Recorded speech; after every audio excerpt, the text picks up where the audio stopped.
Salut à tous, c'est encore moi, Patrick Duval. Je vous rappelle que sur ma chaîne, je parle de tout ce qu'on peut faire soi-même. Abonnez-vous si vous aimez bricoler, il y aura plein de choses intéressantes. Et maintenant, passons directement au sujet de cette vidéo. Le modélisme nécessitait un outil électrique miniature, ce qui est très rare. Il faut donc le fabriquer soi-même, en utilisant des kits universels de pièces provenant d'AliExpress. La fabrication d'une mini-scie circulaire portative est un exemple de l'utilisation de ces ébauches d'usine. Matériaux, moteur 775 DC, http://ali. Pub 3XHGTM broche complète pour un modèle de scie circulaire fait maison, http://ali. Pub 4KGMN 7 poulies dentées, courroie d'entraînement, tuyau d'égout de 32 mm et 50 mm, coude à 90 degrés pour tuyau de 32 mm 2.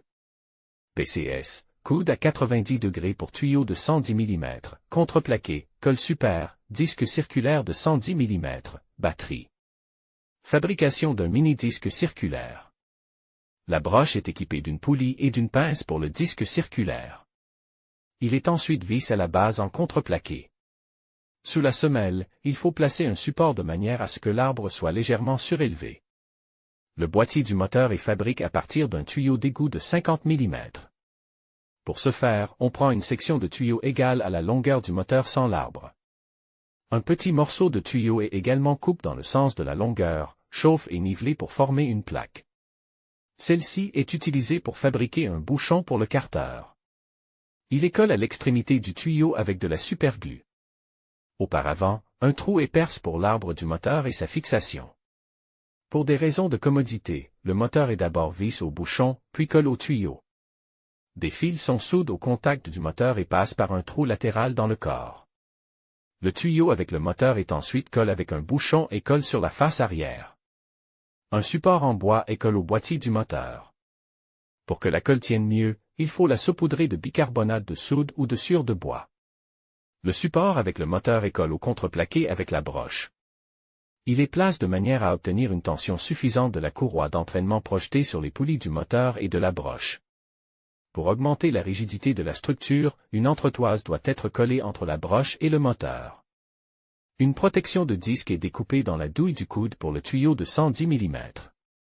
Il est collé au contreplaqué et au couvercle du moteur. La poignée de la scie est faite de 2 coudes et d'un tuyau d'égout de 32 mm plié en arc.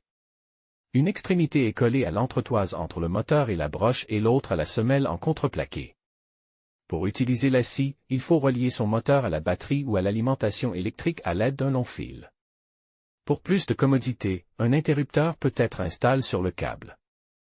Il convient de tenir compte du fait que si la scie circulaire doit rester allumée pendant une longue période, il est utile de percer des trous d'aération dans le carter du moteur pour en assurer le refroidissement.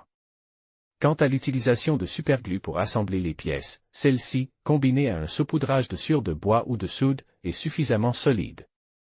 Si cette rigidité d'assemblage vous semble insuffisante, vous pouvez alors, lors de l'assemblage, procéder à des fixations avec des vis autotaraudeuses et des vis, ce qui sera plus long et plus difficile.